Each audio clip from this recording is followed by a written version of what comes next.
do not hesitate to just holler out at me. I'm the kind of person that if I don't ask my question in the moment, I'm going to forget it. So it never bothers me if you guys interrupt for any questions. Sometimes I can get on a roll, but I'll try to make ample time. So what we're seeing here is that membership dashboard area. This area is just comprised of a couple of different dashboards that give you guys a glimpse into the system. So it's not the whole picture. It's just a shot of what's going on back here. The first two dashboards that you see on my screen, you see the current membership rosters. So you'll notice that you have all of your different memberships along the left-hand side, and then you have a coordinating number to each of those. This is how many individuals are in each of these member types. Now, this is a really fun area because you'll actually be able to watch your members move from active. When they're no longer active and they fall into their grace period, you'll see them fall into that middle column in the grace period. And then if they still haven't paid their dues, they're going to fall out of that grace period right into the lapsed status. So at that time, their profile is going to look the same to you guys. There will be no differences on the back end. The only difference is your members will not have the opportunity to log into that social community portion of the website, preventing them from taking advantage of member type pricing, those social community features or components, things like that. So that's really meant to help with member retention, helping those members pay their dues on time so they can continue to get those member type details. Then we have new members in the last 90 days. So this is just the members that have joined in the last 90 days in this dashboard over here on the right, just to help you kind of quickly recognize who those new members are so you can send them those emails reiterating the membership benefits they're gaining by being a part of your association quickly and frequently to build that relationship. The next area we have is your event dashboards. These event dashboards are going to be pulling from event registration forms. The past event attendance will show up to 3 past events, how many people attended and the date they were held on. Upcoming expected event attendance will show up 3 upcoming events, the date that they will be held on, and how many people have registered so far. We can't change this view, so we'll only ever be able to see 3 past, 3 upcoming events. But once again, you'll be able to go into your form list, which we'll talk about on our forms training, see all of your events, all of the people that have registered, the full picture when it comes to all of your events. This is once again just a quick snapshot to see what's going on immediately in the system. Lastly, we have our financial dashboards. Aged receivables is going to show us how many outstanding invoices you have by how many days and how much money. So along the bottom here, we have current, 1 to 30, 31 to 60, and so on. That means that if you have a big bar that's populated under, or I should say above, this current, that means that those are the invoices that are current. So they are not past due yet. 1 to 30 means that they are 1 to 30 days past due. 31 to 60 days past due. 61 to 90, 91 plus days past due. And then lastly, we have our sales over time chart. So this is going to give us a line graph of how much money you guys have brought in per month per revenue account. So you'll actually be able to filter this graph per revenue account by using this revenue account filter. And you'll be able to select your different revenue accounts to see what how much money was brought in per each one. Any questions on any of these dashboards on this kind of homepage area? I have a couple questions, Adrian. The rosters, current membership rosters, is that associated like security key regarding HireLogic? So, for example, we needed a security key for directors to access information particular to HireLogic. I didn't know if that is corresponding to one of those membership roster types, or if that's something completely different. That sounds like something totally different to me. We may have to talk through that in some of these integrations I might loop in Charlie back into, but I know that you sent me a list of the different member types that need to be in different groups for additional permissions. Is that what you're referring to? Exactly. So on the member clicks end, they won't need like a security key. They will have to log in just as any member would, and their login credentials will be what allows them to see additional pieces of information.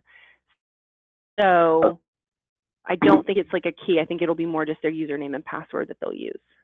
Yeah, so essentially I think what you're telling me is the current membership rosters is not a direct correlation with membership security key for access to content.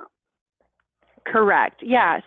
Yes. So, and just to explain in detail, the member types that you see here, for every member type, so we use member types to determine how much your members are going to pay in dues and the length of their membership period.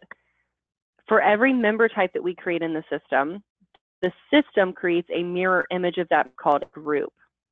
The group is what handles permissions in the system. So when we do content training, forums training, social community training, you're going to see this groups thing come up a lot. If your member types are the same as your groups, a lot of my associations, that's the case, they'll use the words interchangeably just because they mean the same thing to them. For you guys, they are going to have different meanings. And so we will create additional groups to house those additional groups of permission. I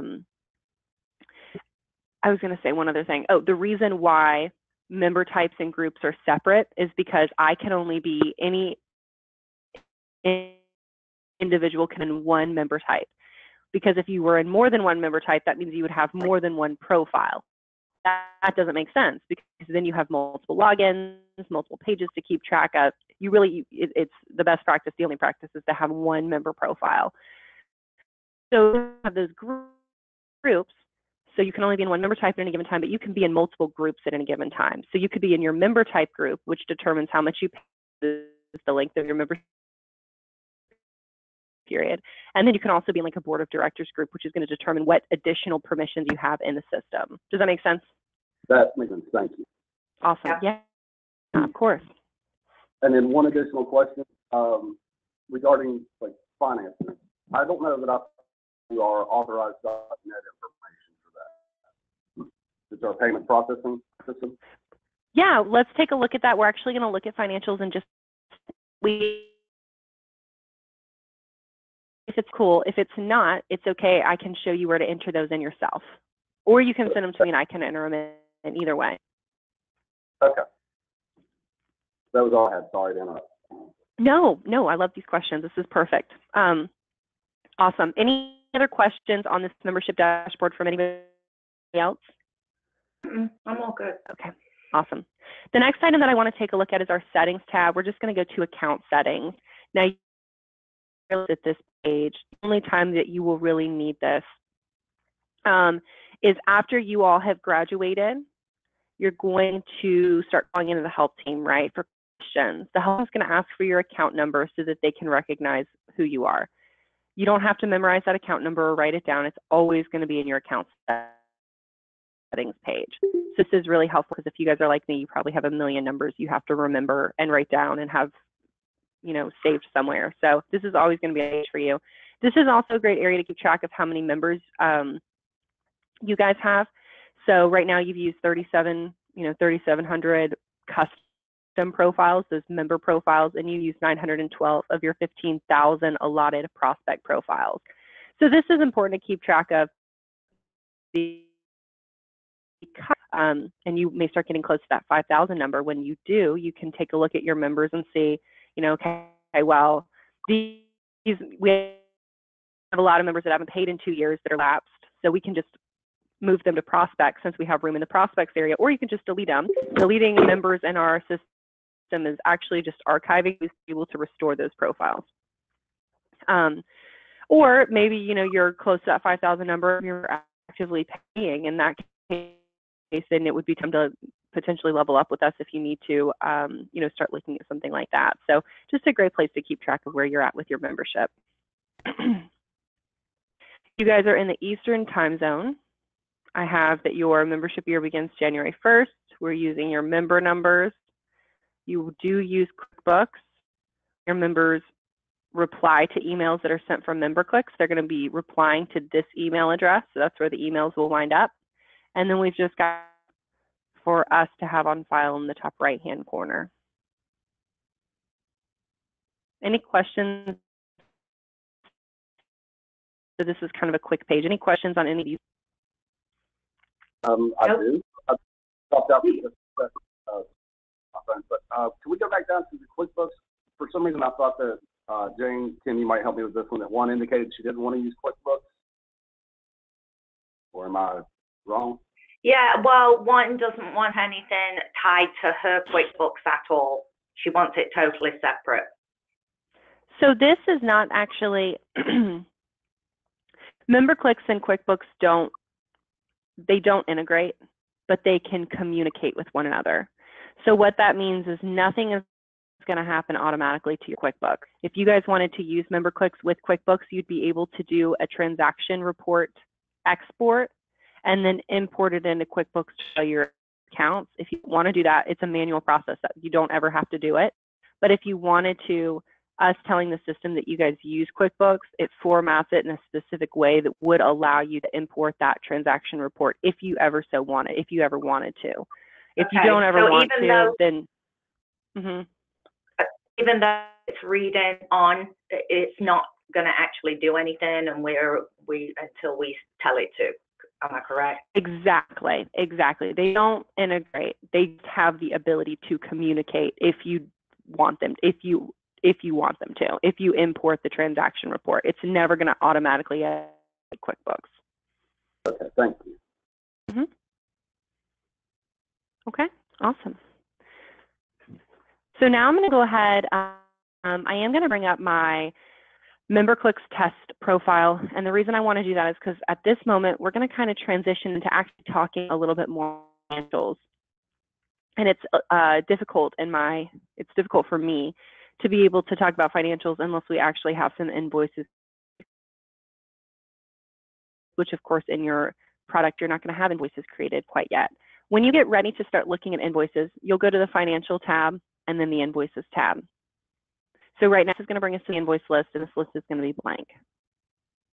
Going back over into the MemberClicks test site, we've actually have some invoices that have been created in here, and so that's what we see reflected in this area. This is exactly what yours will look like when invoices have been created, when you're invoicing your members. Now, a couple of really cool things about our invoicing. So for one, over time, you're going to have a ton of invoices in here. This is going to hold all invoices forever and ever. If they're paid, voided, if they're partially paid, if they're open, whatever the status of the invoice may be, will be in this area. You guys over time are going to have a ton of invoices. So we have a search bar in the top right-hand corner. This is going to allow you to search your invoices by first names, last names, company name, or invoice number. I went ahead and searched my name because I know I have some test invoices in here. Now you can further invoices that you're looking at by using the filter by invoice type option. We can filter by ad hoc, credit memos, any invoice that's created by forms, and a member dues renewal invoice. So if I wanted to look at just my renewal invoices, I could check and apply that filter. And now I just have those renewal invoices. I may want to add an additional filter, so I can use these statuses to filter as well. So let's say I only want to see the paid invoices. I'm just going to select paid. Now, I might have guys up and said, I want a receipt for my paid invoice, or I can't find my open invoice. Can you resend it to me? Once you find the invoice that I'm wanting to receive, you can always just tag that invoice. You can use the email button in the top left-hand corner. This is going to allow you to either email the invoice to the default email address that I have in my profile, change that email, or you can add additional email addresses that I want that, for some reason I may want that invoice sent to. You also have the ability to create PDFs and print these off to send via, snail mail. And you can tag all of these at once as well. So if I wanted all 4 of mine sent to me in a letter, then you could create a PDF of all 4 at once and print them off at one time. And then you can void these invoices as well. Any questions so far on this? No. Okay. I'm going to go ahead and go in. Adrian. Yes, Adrian, so remember, I think we talked about this, is that we're just going to be voiding the invoices. Remember that? Because they're not doing groups. For example, if somebody enrolls for an institutional gold, we're going to have to go back in. We're going to have to void the 2 people that did pay invoices and update their membership, correct? That's exactly right. And yeah.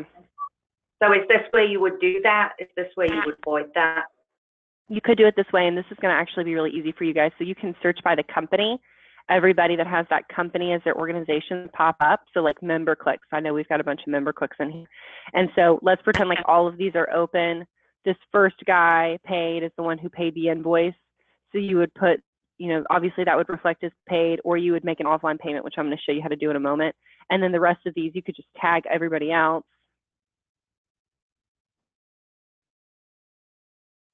And then you could just stub them. So you can do that just in one swipe, which will be really easy for you guys. Okay. I also want to go into, I'm going to go into an open invoice right now. So I'm just going to once again filter by our statuses. I'm going to invoice number, and it's going to allow us to view the invoice. This is exactly how y'all's invoice is going to look, but it'll be your logo in the top right-hand corner and your association information in the top left-hand corner. I am going to show you guys where you can add your logo and add the association information you want to show up on the invoice. I'm going to show you guys where you'll do that at today in just a moment. So this otherwise is what your invoice is going to look like. You will not have these names underneath, right? Because you guys don't have the organizational structure. The only line that you will see is membership renewal, the membership type, the company name, and then when the next expiration date is. Okay. Down at the bottom, we have an external notes area. I'm also going to show you where you can add these external notes to your invoices. This typically holds remit payment to information. That's just typically what I see. You also have the ability to add internal notes, and that's where my cursor is now. These would be notes that only admin on the back end of the site could see. So if you voided somebody's invoice, you might want to say, you know, voided invoice because company paid on so-and-so date, or something like that. That way you'll know the difference between invoices that are voided because they were paid by another member, or a voided invoice because you made a mistake, or a voided invoice because they changed their mind. You know, you'll know the difference between the different voided invoices because you're going to have a lot. So anyways, you can enter in a note. We're going to save that comment. It's going to show you the note that we made.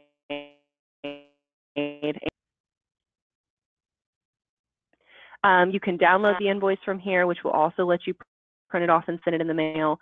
You can void invoices from the invoice directly as well. So if you feel a little bit uneasy at first and you don't want to just mass void all of those invoices, you can go into the individual company invoices and void them right from the invoice itself, which will just do it one at a time instead. Either way is fine to do it. One's obviously faster than the other. You can create a credit invoice if you need to, and then you can pay your invoice. If you're paying an invoice, two just real life examples that you might want to use this pay invoice button for. Somebody might be driving down the road, call you guys and say, hey, I keep forgetting to pay my invoice. Can you just take my credit card information on the phone? You sure can. You can just select pay invoice once you've found the appropriate invoice, throw in their credit card info that they provide to you. Their billing info is going to auto-populate from their address from their profile. So if that info is the same as their billing, you don't have to change it. You would just want to confirm that their physical address and billing address are the same thing. A second way that on the invoice button is going to be useful to you guys. You also may have somebody who just sends you a check, pays cash or some other type of offline pay. In that case, you would just select offline payment. You would change the type to reflect whatever type of payment method that they used, the amount that they paid, a reference or check number, the date received, and then their email address. And then at that time, you would submit the offline payment, and the invoice would reflect as paid in the invoice list. Any questions on that process or how it might be useful? So now, if we were doing this, how does my financial person know that this person's paid online? How does your financial person know? Was that the question? Yeah, how does one know? Yes. So for example, here's what happens currently when somebody makes a payment online or through the system, then a confirmation email is sent to one as well as myself. so that we know somebody's enrolled, how much they paid, etc. And then that's how one creates her invoices. This is a great segue, and it's also, there's kind of two answers to this. So, okay. Kind of two answers. So when somebody takes a form online, whether Right. it's an event registration, a membership application, whatever the case may be, there's a confirmation email that you guys are going to put together and can send out to your members. Hey, thanks for taking this form. Now you can BCC yourself confirmation, BCC whoever you want, I think up to 10 people, to receive a copy of that confirmation notification. So that lets you know that they've registered for the thing, and you can use a data merge field to data merge in pieces of information from the registration. So that's just like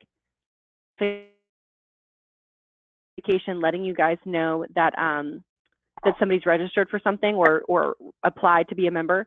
But then when it comes to payment notifications, to know when somebody's paid, we also have payment notifications emails that go out to your members. Same thing here. You can BCC or you can have that go to an additional individual, and that payment notification will go to your member and will go to whether it's your financial person. You can only BCC one person on those payment notification emails. But whoever you want to receive that, you can add them. And so there's two different places. So there's two answers, and then there's a two-part breakdown of this. So when you are ready, I could have myself receive the confirmation, for example, that they've registered, but then I can have her receive the financial information, is what you're saying. Am I following that correctly? Yes, that's exactly right. Perfect. And so that's actually a segue into us talking about invoice templates. So I'm going to go ahead and start talking about that, and then I'm going to talk about how that plays in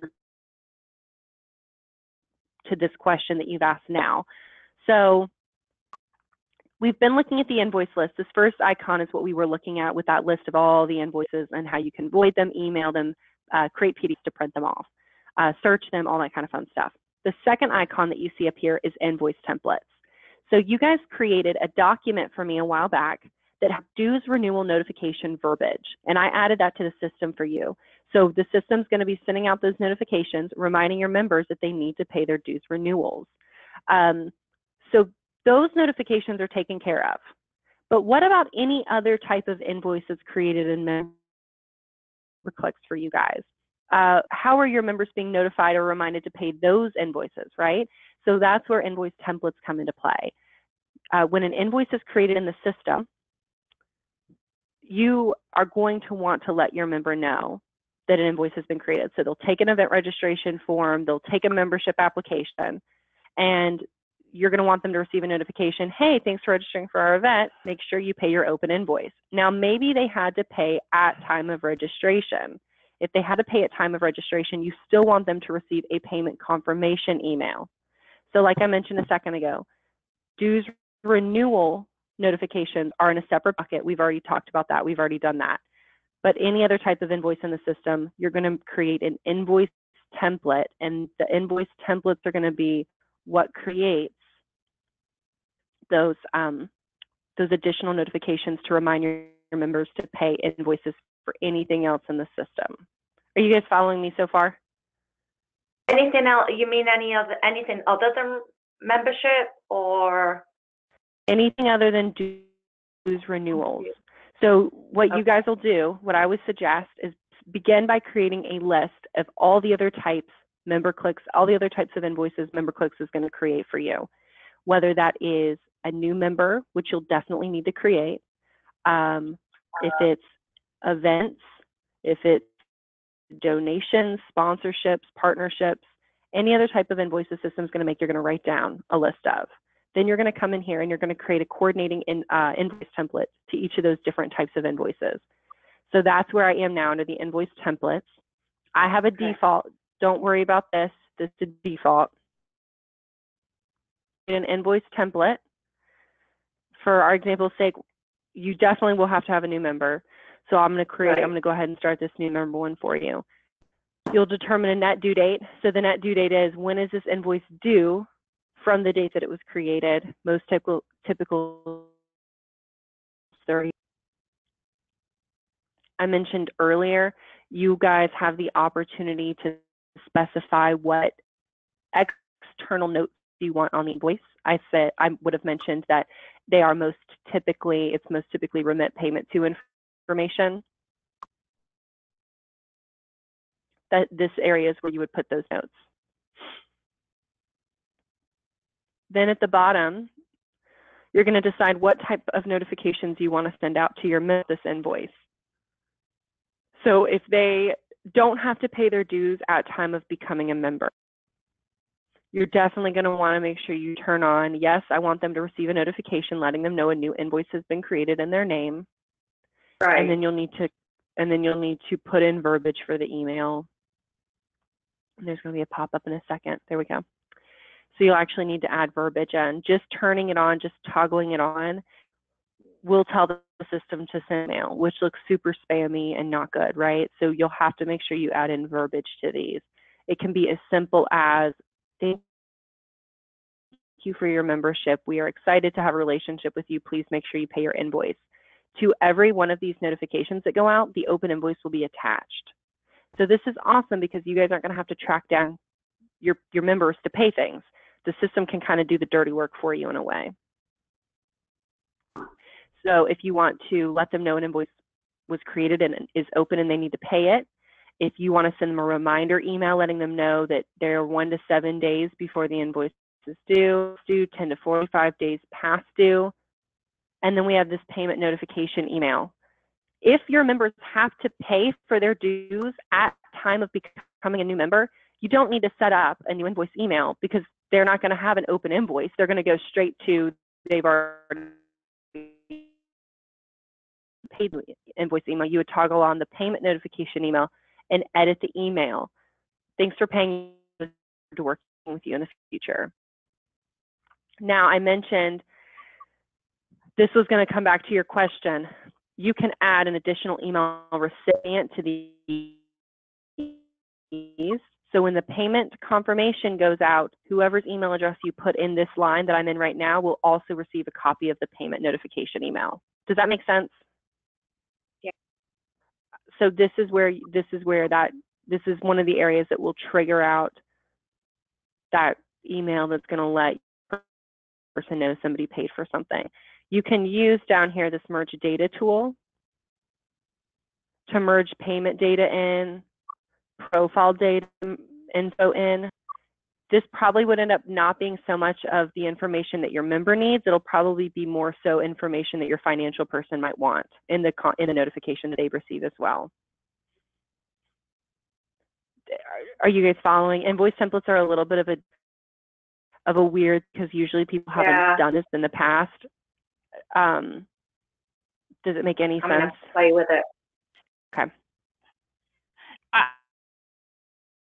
So I may have missed this.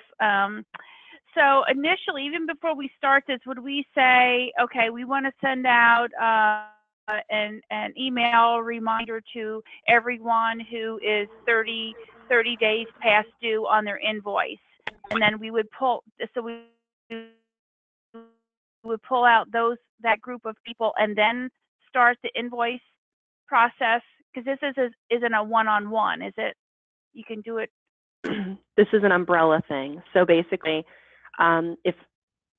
it'll probably come full circle for you guys when we get to the forms piece, because it's going to tie in with forms. But let's say that I am registering for an upcoming event and I've registered. There's going to be an invoice template. Usually they are as general as just being called events for an invoice template. You're going to link that invoice template to the event form. So when I've completed form and I for this thing, the system goes, oh, here are the 4 notifications that they've created that go along with this form. So we're going to send out a notification letting anybody who registers for this event, for this particular event, we're going to send all of them out a notification letting them know they need to pay their open invoice, reminding them to pay their open invoice, letting them know their invoice is past due and they still need to pay it, and then lastly, giving them payment confirmation. Okay.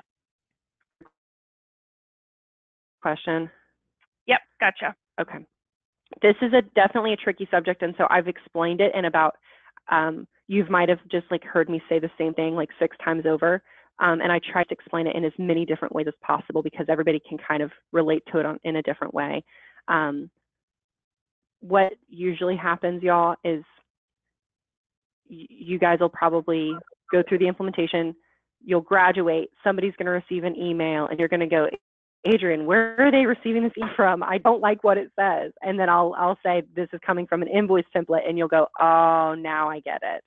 Usually there's this kind of like light bulb moment. This piece of homework from the database training, so if you guys could get in here and try to set these up as best as possible, like I said, starting by creating a list of all the different types of invoices MemberClicks is going to create for you all, that's the best place to start, and then just create an invoice template for each of those different types that you wrote down. I'm also going to include a list of these homework items. I'm making bunny ears in the air because they're not homework necessarily. It stands dirty in the system and help you understand the system. But I'm going to send you a list of the items that I'm asking you guys to do on our call today, and there's going to be additional resources. So links to articles or videos that will help you walk through these items if you just totally forget what I'm saying or if it just didn't make any sense at all.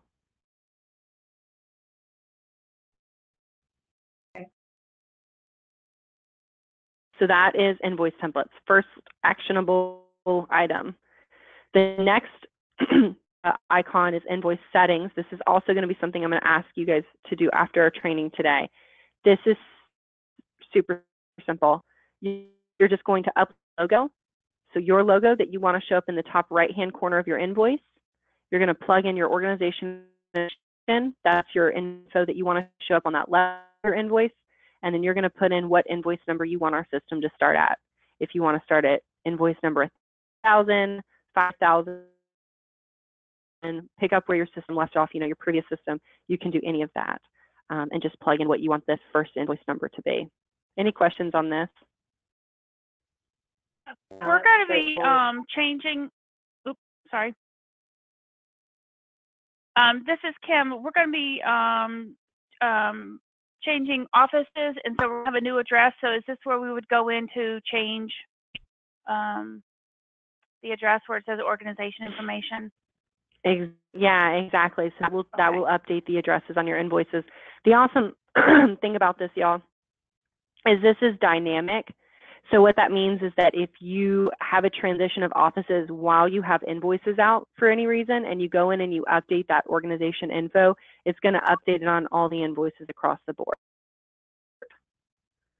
Okay. So that way you won't have some people with invoices of your old address and people are still trying to send you checks from the old address. It'll update everybody's invoice.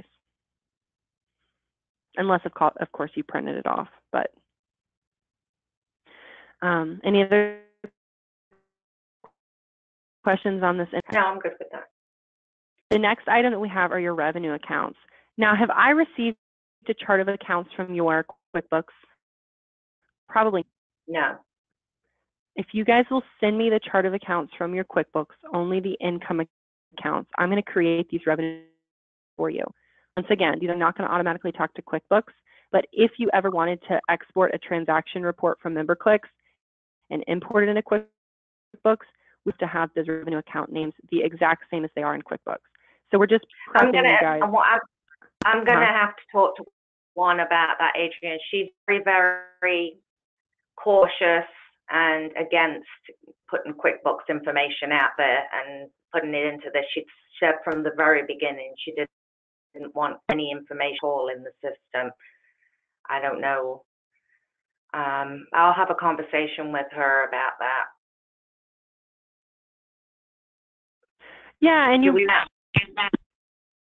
you want to. I mean, I'm not going to tell you that you have to, but like if you don't, your money is just go and MemberClicks is just going to go in big one lump sum. You're not going to be able to know where your financials are coming from. You won't be able to filter by revenue account, right? You won't be able to see, okay, we made this much money for events, we made this much money for dues renewals, we made this much money for new members. And you really want to track that by that information. Okay.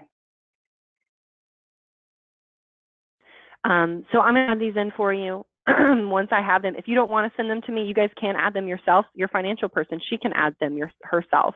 You would just come into this revenue accounts area, select add new revenue account, and it's as simple as putting in the revenue account name at the top. The description is optional. If this is used for dues, you toggle on dues. If it's not, you leave it tiled off, and then you hit save, and that's all you have to do. Okay. So she can do this herself if she wants to. It's traditionally, it is really imperative that the revenue account names are the same in QuickBooks, because like I said, if you wanted to ever pull a transaction report from MemberClicks and import it into QuickBooks, if you ever wanted to do it, even 5 years from now, those revenue account names have to be the exact same, because that's what matches up in QuickBooks. If she never wants to do that, if she's like, I'm never going to want to do that, that's still fine.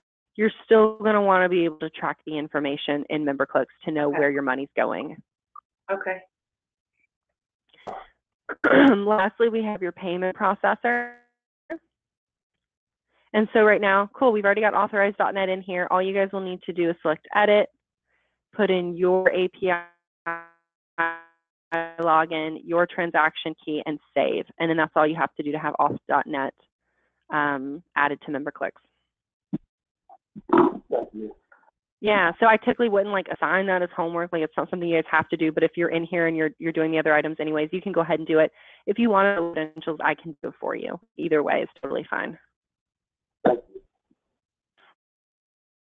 Now, this is everything on the financial piece that I want to talk about today. Any questions on any of these financials before I move forward? No, I think I'm okay. Okay, and you guys are probably also going to have more questions the more you learn, and so that's fine too. If next time we talk, you're like, you know what, I actually thought of 100 financial questions. That's totally fine. I will. I'm the same way, so I get it. Okay, awesome. So this is everything that I want to talk about on for financials on this call. I want to transition now our brains to membership, member profiles, member types, all about membership. What I want to talk about is how we define your members. So we're defining your members in MemberClicks by attributes. An attribute is just a piece of information that describes your members. We've divided up our attributes into 3 different sections in our system.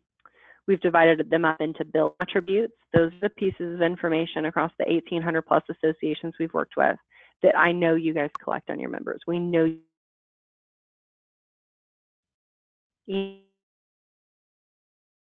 emailing. Second type of attribute, system attributes. System attributes are things the system uses to keep track of your members' membership period and dues amount. Things like member type, the group which determines permissions, their join date, last renewal date, expiration date, their member number. All of these things the system is keeping track of. Lastly, a group of attributes are called custom. Custom attributes are the things that we would have seen in your database that I know you did on your members, but now that I've seen you collect that information on your members in the system, I added custom fields to hold those pieces of info.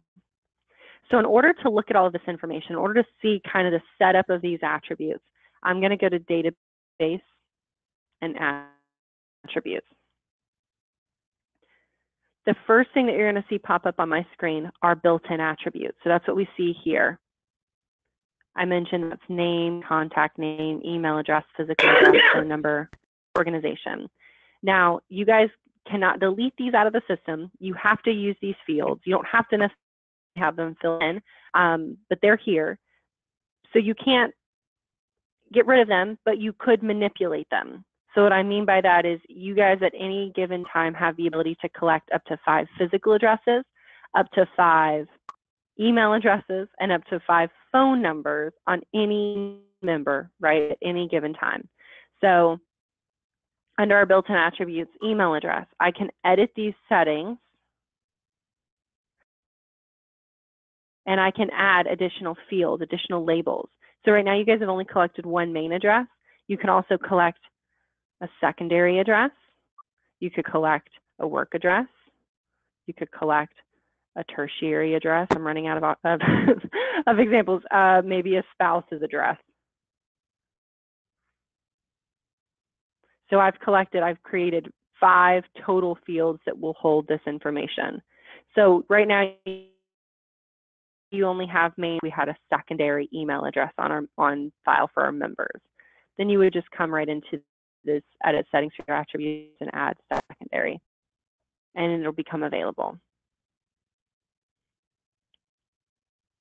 So you can do that for email, physical address, phone number, all 3 of those. Now, I also talked about system attributes. You guys can't do anything to those. You'll be able to view them in your member's profile, which I hope that we're going to get to look at today. I'm going to try really hard for us to get to that. And so we'll look at that hopefully shortly. And then I also mentioned custom. Your custom attributes are all down here at the very bottom of this attributes page. And so these are just the items, like I said. I saw that you collected this info on your members, so we added these custom fields. You can add additional custom attributes at any time. So if 5 years from now you go, man, it would be really helpful if we collected our members' birth dates, you could add a custom attribute and create a new custom attribute field. Now, all of these attributes are going to link into your forms. We're going to talk more about them on the forms training, but we're going to talk about attributes probably every time we're on the phone together because they're such a huge part of our system. I'm going to stop on this page here. Any questions on custom attributes, built-in attributes, system attributes, any questions at all on the attributes that we have in your system or how they work, kind of their purpose? So the custom list, we can adjust it at any time. Like for instance, highest degree confirmed. I don't know if that's ever going to apply. Can we take that off? Oh, Kim, we've already picked a lot of them. They're all ready to go. Oh, okay. Sally pulled a list. Yeah. Gotcha. Sally already pulled a list, and that's what data we're collecting on the new membership Gotcha. forms. Okay. That was a good question though, because so let's just pretend like that was a good, like let's say that was a perfectly valid question, because it was. You wouldn't be able to just come in here. You'll notice the delete button is gone for highest degree. The reason why is because anytime you have an attribute as collected information and it's stored somewhere in your member's profile, we've prevented you from deleting it, because if you deleted it, it's going to mask. That would probably end up causing more issues than it would not, if that makes sense. I think people would accidentally be mass deleting information. And so we've just kind of foolproof and not let you guys do that. But if you didn't need highest degree, you could just send me an email and let me know, or you could name it delete in front of it and let me know, and I'll have my engineers go in and they can delete it out for you guys. So if that happens, Gotcha. Okay. We can delete it out. Hey, Lynn, could we have like the required on for the built-in attributes? So are you talking about these over here? What's the built-in attributes at the top? Are you talking about the required toggles? Yeah. So and that's another really great question. We do not ever want to make this information required on this page. And the reason why, you guys can make all of these fields required. So if I take an event registration form and it asks for my name, my email address, my physical address, phone number, you can make those things required on the form, meaning I can't complete or submit the form until those areas have been filled out. That's awesome, because it's going to allow you to create that information moving forward on your members. The reason we make it required at this level is because if you're missing any of this information on a member, if you guys are on the admin side and you guys are trying to update my profile and put in one of these custom attributes, and then you try to save it, and you're still missing other custom attributes marked required, or you're missing my physical address, and at this level it's marked required, the system's going to go, nope, you can't save any changes because you're missing required information. And you're going to go, dang it, I just filled out all these fields, I took all this time, and now I can't save it, and the system is broken. And it's just going to be because these are required and it's not going to make any changes unless the required fields are filled out. So to prevent that from happening, my suggestion is just leaving these not required, making them required at the form level. So moving forward, you're collecting all that info and it's required. But if you don't have the info now, it's not going to prevent you from making changes in the profiles. Did that make sense? Yes, thanks. Okay. Yeah. Awesome. That was a really good question. So now, when it comes to attributes, in our system, your members have the ability to see their own profiles and update their own information potentially. Your members also have the ability to potentially network with other members and see information in other members' profiles. So, because of that, there are a lot of settings that you guys will need to come into the system and create. So this is my last kind of to-do item from this training, and that's going to be profile owner attribute security and attribute security. Profile owner attribute security allows you guys to determine what your members can do and see in their own profiles. So you're going to notice you have all of your member types, because this has to do with permissions, listed along this top column or this top row. Then down the bottom side, you have all of your attributes. All of these ones in brackets at the top are built-in attributes. If it's NA, it's because it doesn't apply to your membership type that you guys have. So don't worry about this. We're going to scroll down. Now we have, we're going to run into not in brackets, this middle section. These are those custom attributes.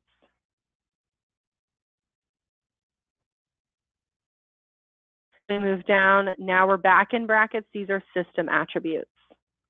So you guys will need to determine, okay, I'm an admin. Admin can do whatever the heck they want to do, so they can edit. If you forget what these little symbols mean, it tells you here, and there's also a legend on the left-hand side. Prospects won't have a profile, so it really doesn't matter what they can see or edit in their profile because they don't have one. But I want to point out that this also has to do with data merge material in emails. So if you send out an email to your prospects and it says dear and you've data merged in the first name field, have it marked that your prospects can see their first name, it's going to say dear blank, because the system doesn't recognize that they're allowed to see that information. So for prospects, I usually say that they can view everything because it really doesn't matter. We're just kind of covering our butts for anything, any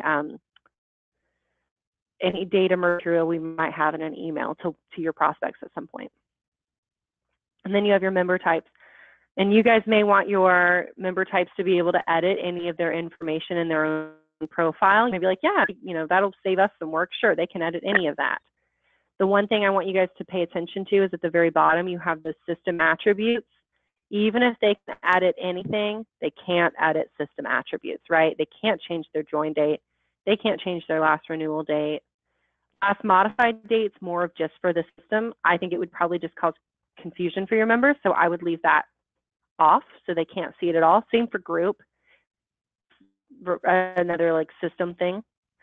Member status, they can see that, but they can't edit it. Same for member types, probably same for username. They could probably edit it. I mean, if you want them to be able to. And then member number, they can't update that. So you guys will need to do this for every one of these member types, including the 12 more groups you have to the right of this. Any questions on this? Does that process make sense? Yes. Okay. Yeah, I think so.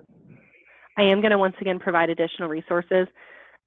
At the end of all of our trainings, y'all, we're going to go through a checklist there, and we're going to go back and I'm going to make sure that they were set up appropriately. And if I have any tips or tricks or anything that I notice that looks weird or might not work the way that I'm thinking you might think it will, we're going to go back together. So I'm going to make sure that it's done appropriately. So you're not going to mess it up. But if you guys can hear and just try to, go ahead and get some of this done, because you know what you want your members to see and what you don't want them to see. That's the biggest thing. The second piece to this I mentioned is not only can your members see info in their own profile, they have the opportunity to see info in other members' profiles. So that's attribute security. It's going to look very similar, but we've added in a new piece, and that's this drop down. So what you'll need to do is ask yourself, okay, if I'm an additional professional, what can I see in prospect profiles? Nothing, because you don't want them to be able to network with prospects, and prospects don't even have profiles. What do you want them to be able to see in other additional professional profiles? Maybe they can view anything, but once again, you don't to view those system attributes at the bottom probably, because it's just not their business. Or maybe you want them to, that's up to you. You definitely don't want them to be able to edit any of this information. So you'll have to do this for every member type that you guys have across the top up here. But you're also going to have to go through each of these. So then you'll go to admin. As an admin, you can do whatever you guys want to do. So you can add anything, right? Mm-hmm. Does this make sense as well? Mm-hmm. This is going to be super tedious, but once it's done, you'll never have to look at it again. And again, down the road, if we decide to make, we change our mind on something, we can easily go back in and change. At any given time, exactly. Yeah. And that may happen, your members may have an uproar because they want their phone number accessible by other members, and you guys didn't think they did, so you permissioned it off. You can come right back in here, and you would find, for example, the phone number row, wherever it is. And instead of having it turned off, you would turn it back on for viewable. So you're going to go down this and do this for every member.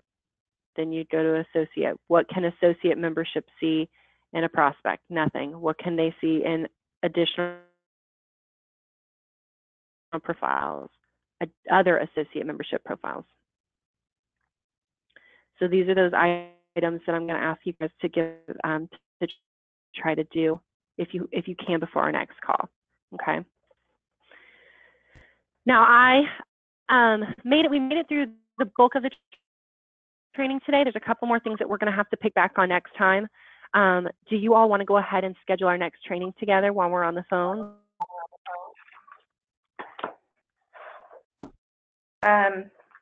We can do. Jeremy, do you have your calendar handy?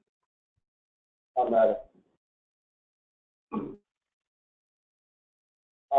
Adrian, when do you think would be appropriate for us? Do we days to work on some of the stuff, or would it be?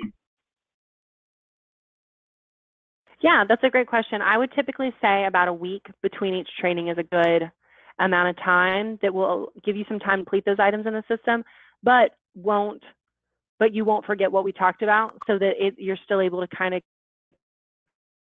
create. My recommendation would be, what's today? Friday. 13th. Friday the 13th. Spooky. I will not have anything available next Friday, so I could either do Thursday morning, Monday on the 23rd. I can do either of those, Jeremy. I Can do it either. Yeah. Which day did you say would work better for you, Jeremy? Actually, Thursday would be fine for me. Thursday or Monday. Do you all? Let's do Thursday morning, like 9, 10, 11, 9, 10, or 11. Would any of those times work? 10. Can we do 10 again? Yeah, I like it. So 10/19 at 10 a.m. That's exactly right. Okay.